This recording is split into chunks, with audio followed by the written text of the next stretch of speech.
बिस्मिल्लाहिर्रहमानिर्रहीम। अस्सलाम वालेकुम स्टूडेंट्स। आज का हमारा टॉपिक है demand and supply. First of all पहले लेक्चर में हम अपने डिमांड को कवर करेंगे, आफ्टर दैट हम सप्लाई को कवर करेंगे। Demand demand will to purchase और पावर टू परचेज दो कंपोनेंट्स हैं डिमांड के, यानी किसी भी इंसान की अगर किसी चीज़ को ख़रीदने की ख्वाहिश और साथ ही साथ उसके पास उसको ख़रीदने की ताकत हो तभी वो डिमांड बनती है, अदरवाइज़ नहीं बनती। या फिर अगर किसी पर्सन के पास किसी चीज़ को ख़रीदने के लिए पावर तो है, मतलब पैसे तो मौजूद है, लेकिन वो किसी चीज़ को ख़रीदना नहीं चाहता तो उस चीज़ की डिमांड नहीं बनेगी। बेसिकली हम इसकी डेफिनेशन में किस तरह से करेंगे, amount of anything that is consumer ready to purchase at given price और a specific price, given price means और a specific price that is called demand. यानी किसी भी चीज़ की डिमांड तब बनती है जब एक कंज्यूमर जो है उसको किसी खास प्राइस पर ख़रीदने के लिए तैयार हो जाता है। उसके बाद आ जाता है फंक्शन ऑफ डिमांड। डिमांड का फंक्शन जो है Q is equal to function of price होता है। इन दोनों के बीच में इन्वर्स रिलेशन होता है। When price increases quantity demanded decreases, यानी जब प्राइस इंक्रीज हो जाती है तो आपकी डिमांड डिक्रीज हो जाती है, जब प्राइस डिक्रीज होती है तो क्वांटिटी डिमांड इंक्रीज हो जाती है। इसकी मिसाल हम ले सकते हैं कि जब मार्केट में किसी भी चीज़ की सेल लगती है तो उसकी डिमांड जो है वो इंक्रीज़ हो जाती है। जैसे अभी रिसेंटली ही एक ऑनलाइन सेल जो है वो दराज सेल थी, तो लोग उसके ऊपर जो है वो बहुत परचेज़ करते हैं चीज़ें।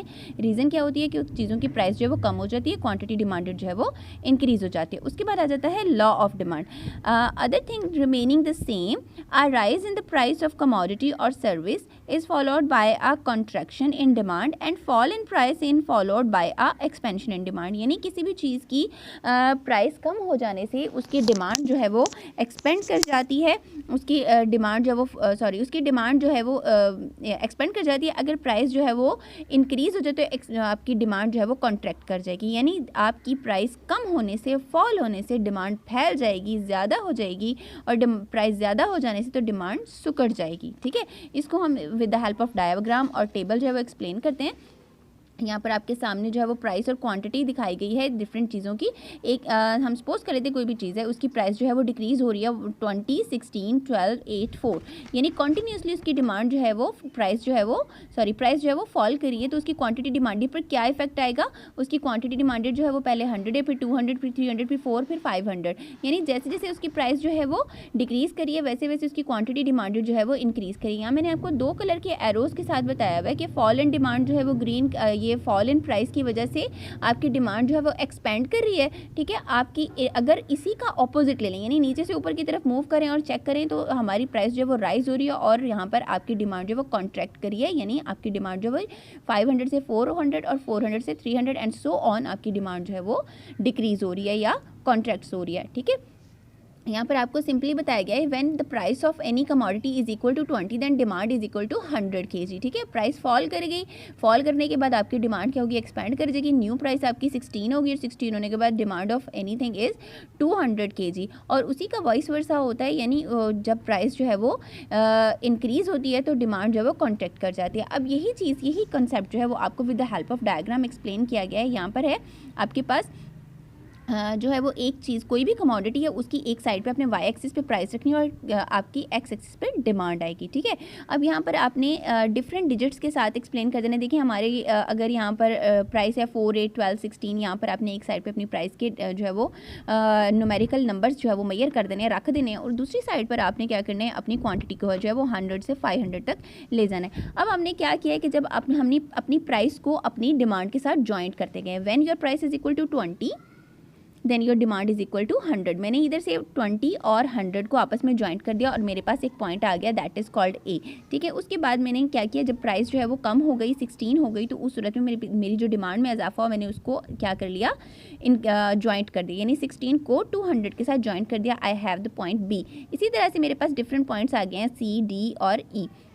जब मैंने इन सब पॉइंट्स को आपस में मिला दिया है तो मेरे पास एक कर्व बन गया है जो कि नेगेटिवली स्लोप्ड है और डिमांड कर्व है। ठीक है जी, ये आपका डिमांड कर्व है जो नेगेटिवली स्लोप्ड है। ये नेगेटिवली स्लोप क्यों होता है, बिकॉज प्राइस और आपकी क्वांटिटी के बीच में, इन दोनों के बीच में जो है वो इन्वर्स रिलेशन है। When price increases quantity decreases, इन दोनों के बीच में नेगेटिव रिलेशन है। इस वजह से आपका जो डिमांड कर्व है वो क्या है, नेगेटिवली स्लोप्ड होता है। ठीक है जी, उसके बाद नेक्स्ट आप देखेंगे कि यहाँ पर आपको बताया गया एक्सपेंशन और contraction with the help of different colours. ठीक है, यहाँ पर आपको ग्रीन कलर के साथ बताया गया कि आपकी क्वांटिटी जो है एक्सपेंड करिए, ये एरो जो है वो नीचे की तरफ शो करवाया गया, यानी हम इसी कर्व के ऊपर अगर नीचे की तरफ मूव कर रहे हैं और हमारी क्वांटिटी जो है वो इंक्रीज कर रही है तो उसको हम क्या कहेंगे, एक्सपेंशन इन डिमांड। अगर हम इसी कर्व के ऊपर की तरफ मूव कर रहे हैं और हमारी क्वांटिटी ऑफ डिमांड जो वो डिक्रीज कर रही है due to increase in price, तो उसे क्या कहेंगे, कॉन्ट्रैक्शन इन डिमांड का नाम देंगे। ठीक है बेटा जी।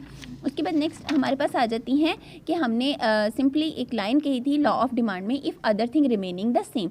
वो अदर थिंग्स क्या होती हैं, उसकी अजम्पशंस होती हैं। वो अजम्पशंस क्या हैं कि कोई भी क्वांटिटी जो हम परचेज करें उसका होमोजीनियस होना बहुत ज़रूरी है। ठीक है। उसके बाद है इनकम ऑफ कंज्यूमर जो है वो चेंज ना हो, वो रिमेन सेम रहे, taste and fashion remain same रहे, no new substitution will be found और डिस्कवर्ड, कोई भी न्यू सब्सटीट्यूशन या सब्सटीट्यूट जो है वो डिस्कवर ना हो, तो ही प्राइस इफेक्ट जो है वो तो ही लॉ ऑफ डिमांड जो है वो इफेक्ट करता है। Price of the substitution will not be change, और प्राइस ऑफ द सब्सटीट्यूशन भी चेंज ना हो, अदरवाइज डिमांड ऑफ कमोडिटी जो है वो चेंज हो जाएगी। नो चेंज इन एक्सपेक्टेशंस, कोई भी एक्सपेक्टेशंस में भी चेंजिंग ना है। सपोज दैट जैसे अभी पिछले दिनों में लॉकडाउन था और लॉकडाउन में जो है वो ये बाकायदा तौर पर एक्सपेक्टेशंस हमारी हो गई थी कि शायद हमें बाहर से जो है वो किसी किस्म की कोई खाने पीने की चीज़ें भी नहीं मिलेंगी, तो हम महंगी चीज़ें भी बाहर से परचेज करके ला रहे थे। हमारा जो इफेक्ट था लॉ ऑफ डिमांड का वो ज़ीरो हो गया था। मतलब क्या हुआ था, वो एक्सेप्शनल केसेस में चला गया था कि हम हाई प्राइसेस पर भी चीज़ें जो है परचेज करके घर में सेव कर रहे थे। ठीक है। ऐसी सूरत भी ना हो, the use is not distinctive, किसी भी चीज़ का जो यूज़ है वो ऐसा ना हो कि हमें ख़तरा हो कि ये ख़त्म हो जाने वाला है या इसको जो ट्रेडमार्क के तौर पर इस्तेमाल ना किया जा रहा हो। ठीक है। नो चेंज इज़ डिस्टिंक्टिव का मतलब होता है बेटा कि अगर कोई पर्सन किसी चीज़ को जो है वो बाकायदा तौर पे अपना स्टैंडर्ड ऑफ लिविंग दिखाने के लिए जो वो मेजर कर रहा है, दिखा रहा है, जैसे बहुत ज़्यादा महंगी चीज़ों का इस्तेमाल कर रहा है, तो ऐसी सिचुएशन में भी उनके ऊपर जो लॉ ऑफ डिमांड इफेक्ट नहीं कर रहा होता। No change in quantity of money, हमारी क्वांटिटी ऑफ मनी में भी कोई चेंजिंग ना है। क्वांटिटी ऑफ मनी इंक्रीज या डिक्रीज होने की वजह से इन्फ्लेशन या डिफ्लेशन की सिचुएशंस पैदा हो जाती हैं, ऐसा भी बिल्कुल ना हो। No change in population growth rate, हमारी पॉपुलेशन ग्रोथ रेट भी ना हो। रीज़न इज़ दैट कि पॉपुलेशन जैसे इंक्रीज़ होती है हमारी डिमांड भी इंक्रीज़ हो जाती है। उसके बाद आ जाती हैं इसकी लिमिटेशंस होती हैं बेटा वो हदूद, ऐसी चीज़ें या ऐसी एस्पेक्ट्स जिनके ऊपर आपका लॉ ऑफ डिमांड किसी भी सूरत इफेक्ट नहीं कर पा रहा। तो डेंजर ऑफ बीइंग स्केयर, कि कोई चीज़ अगर हमें ख़तरा हो कि वो स्केयर हो जाने वाली है, ख़त्म हो जाने वाली है, तो उसके ऊपर हमारा महंगे होने का कोई असर पड़ नहीं रहा होता, हम उसको वैसे ही परचेज़ कर रहे होते हैं। ठीक है। यूज़ कॉन्फ्रेंस डिस्टिंक्शंस, अभी ये बात मैंने अभी आपको बताई कि जो अपनी अमीरी या अपने आप को दिखावे के लिए कुछ चीज़ें जो है वो इस्तेमाल की जाती हैं तो उनके ऊपर भी कोई इफेक्ट नहीं आता है। ठीक है। इन्फीरियर गुड्स जो हैं उनके ऊपर भी प्राइस इफेक्ट जो है वो नेगेटिव होता है, प्राइस इफेक्ट पॉजिटिव नहीं होता है। ठीक है। उसके बाद नेसेसिटीज़ ऑफ लाइफ जो हैं वो भी आपकी उनकी प्राइस महंगे हो जाने से भी कोई फ़र्क नहीं पड़ता है, बिकॉज वो तो आपने ख़रीदनी और इस्तेमाल करनी है, उनको आप कितना सा कम कर लेंगे, तो उसके ऊपर भी लॉ ऑफ डिमांड जो है वो इफेक्ट नहीं कर पा रहा होता। ठीक है जी। उसके बाद आ जाता है आपका चेंजिंग इन डिमांड। आपका नेक्स्ट कंसेप्ट है चेंजिंग इन डिमांड, जिसके दो बेसिक कंसेप्ट हैं। नंबर एक मूवमेंट इन डिमांड, तो दूसरा है जी शिफ्टिंग इन डिमांड। अब सबसे पहले हम एक्सप्लेन करते हैं मूवमेंट इन डिमांड को। मूवमेंट इन डिमांड क्या है, इसके भी दो कंसेप्ट आ जाते हैं, एक्सपेंशन और कॉन्ट्रैक्शन। वो है क्या, if other thing remaining the same and demand will expand due to fall in price and that is called expansion. In other hand, if demand will contract due to rise in price, that is called contraction in demand. मैं आपको first of all सबसे पहले जो diagram अभी हमने बनाई है वो एक्सपेंशन और कॉन्ट्रैक्शन की मैंने यहाँ पर आपको एक्सप्लेन किया है कि जब आपकी प्राइस जो है वो इंक्रीज़ होती जाती है तो आपकी डिमांड जो है वो कम होती जाती है, तो उसे हम क्या कहते हैं, कॉन्ट्रैक्शन इन डिमांड कहते हैं। अगर आपकी प्राइस जो है वो आपकी प्राइस जो है वो फॉल करती है और आपकी डिमांड इंक्रीज होती है तो उसे हम एक्सपेंशन एंड डिमांड कहते हैं। ठीक है जी। ये हम एक ही कर्व के ऊपर या नीचे की तरफ मूव कर रहे होते हैं, तो इसे हम मूवमेंट एंड डिमांड के टू डिफरेंट कंसेप्ट्स का नाम देते हैं, एक्सपेंशन एंड कॉन्ट्रैक्शन। ठीक है। नेक्स्ट हमारे पास आ जाता है बेटा जी शिफ्टिंग इन डिमांड। आपके पास नेक्स्ट कंसेप्ट है जी बेटा शिफ्टिंग इन डिमांड में 4 कंसेप्ट्स आते हैं, rise, increase, fall and decrease. Rise, increase, fall and decrease. Rise का मतलब होता है बेटा चढ़ना, सीढ़ियाँ चढ़ना, ऊपर चढ़ना। ठीक है। इंक्रीज का मतलब होता है आगे बढ़ना, ज़्यादा होना। ठीक है। फॉल का मतलब होता है गिरना। ठीक है। और डिक्रीज का मतलब होता है घटना। फॉल का मतलब गिरना, मतलब जैसे सीढ़ियों से नीचे आ रहे हो या कोई चीज़ ऊपर से नीचे फेंक दे, उसे हम क्या कहते हैं, फॉल। डिक्रीज का मतलब होता है सुकड़, कम होना। ठीक है। अब एक बात याद रखिएगा, जो हमारा एक्सपेंशन और कॉन्ट्रैक्शन था वो डायरेक्टली डिपेंड करता है आपका प्राइस के साथ, डायरेक्टली लिंक्ड होता है आपका प्राइस के साथ, यानी quantity demanded is a function of price. ठीक है। लेकिन आपका ये जो इंक्रीज शिफ्ट इन डिमांड है ये आपका प्राइस के साथ रिलेट नहीं होता। If demand will change due to the other factors, यानी आपका क्वांटिटी डिमांडेड जो है फंक्शन ऑफ अदर फैक्टर्स है। ठीक है। वो अदर फैक्टर्स कौन कौन से हैं मैंने अभी आपको पीछे बताया, जो हमने other thing remaining the same कही थी, वो सारे अदर फैक्टर्स इसके ऊपर इफेक्ट करते हैं। आपकी इनकम है, फैशन है, टेस्ट है, वेदर है, वो सारे अदर फैक्टर्स इसके ऊपर इफेक्ट कर रहे होते हैं। ठीक है जी। उसमें आपको ये बताया हुआ है इनकम, वेदर, टेस्ट और फैशन वगैरह की वजह से, that is known as shift in demand. ठीक है। अब इसके जो कंसेप्ट्स आते हैं उसको स्टडी करते हैं। इंक्रीज इन डिमांड क्या है, if price of good remain same but demand will increase automatically called increase in demand, कि हमारी प्राइस जो वो सेम है लेकिन ड्यू टू अदर फैक्टर यानी किसी और वजह से हमारी डिमांड जो वो इंक्रीज़ कर रही है। सपोज दैट अब जैसे सर्दियों की बात करते हैं, जैसे जब से सर्दी ज़्यादा आई है तब से लोगों की गर्म कपड़ों की डिमांड जो है वो ज़्यादा हो गई है, लोगों की जर्सियों और जैकेट्स की परचेजिंग जो है वो ज़्यादा हो गई है। प्राइस तो अपने उनकी सेम है, प्राइस सेम होने के बावजूद क्या है उनकी डिमांड में इजाफा हो गया, तो उसे हम क्या कहते हैं इंक्रीज इन डिमांड। जैसे भी यहाँ पर आपको बताया गया है कि प्राइस किसी भी चीज़ की जो है वो सेम है 10-10-10, क्वांटिटी जो है वो 20 30 40, यानी हमारी प्राइस जो है वो सेम है 10।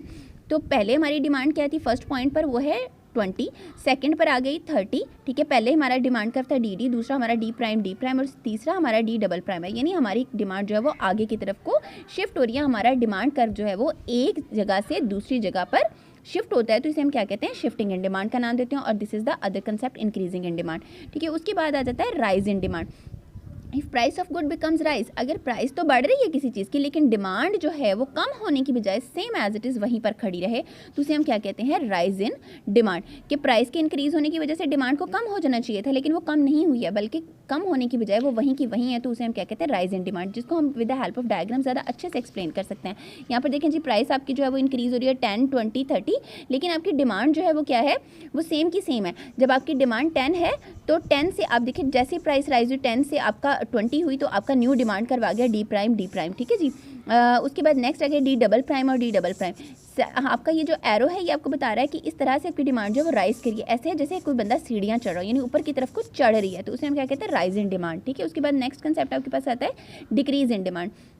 If price of good remain same but demand of good will decrease automatically, उसी का वाइस वर्सा है जो हमने इंक्रीज इन डिमांड में किया था। वहाँ पर हमारी डिमांड जो थी वो इंक्रीज कर रही थी, यहाँ पर हमारी डिमांड ऑटोमेटिकली डिक्रीज कर रही है due to some other factor. जैसे कि जैसे ही सर्दियाँ जाएंगी तो लॉन के कपड़ों की डिमांड ज़्यादा हो जाएगी और हमारे पास जो ये बारीक कपड़ों की डिमांड ज़्यादा हो जाएगी और हम गर्म कपड़ों की डिमांड को कम कर देंगे, तो उसे हम क्या कहते हैं डिक्रीज इन डिमांड का नाम देते हैं। अब देखिए जी आपके पास सामने नजर आया कि फर्स्ट आपका डिमांड कर्व डी जो है वो लास्ट 140 पॉइंट पर है, उसके बाद जो है आपकी डिमांड पीछे की तरफ को मूव कर रही है, पीछे की तरफ का आपका डिमांड कर्व शिफ्ट हो रहा है, तो उसे हम क्या कहते हैं डिक्रीज इन डिमांड। आपकी डिमांड जो है वो डिक्रीज करके 30 होगी, फिर उसके बाद 20 होगी at the same price, that is called decrease in demand. उसके बाद नेक्स्ट आपके पास पॉइंट आता है जी फॉल इन डिमांड। ये वाइस वर्सा है आपका किसका राइज इन डिमांड का, कि आपकी प्राइस तो ऑटोमेटिकली डिक्रीज करी है लेकिन आपकी क्वांटिटी डिमांडेड सेम है, जबकि प्राइस डिक्रीज करने की वजह से आपकी क्वांटिटी डिमांडेड को इंक्रीज हो जाना चाहिए था, बढ़ना चाहिए था, लेकिन आपकी क्वांटिटी डिमांडेड जो है वो सेम है। तो आप देखेंगे कि डायग्रामेटिकली जब हमने इसको बनाया है सेम हमारी क्वांटिटी डिमांडेड पे जब हमारी प्राइस जो है वो डिक्रीज कर रही है, तो हम नीचे की तरफ हमारा एरो जो है वो ये शो करवा रहा है कि हमारा कर्व जो है वो नीचे की तरफ गिर रहा है, फॉल कर रहा है, तो that is called fall in demand. ठीक है बेटा जी, ये था आज का हमारा लेक्चर। नेक्स्ट लेक्चर के साथ फिर हाजिर होंगे। अल्लाह हाफिज़।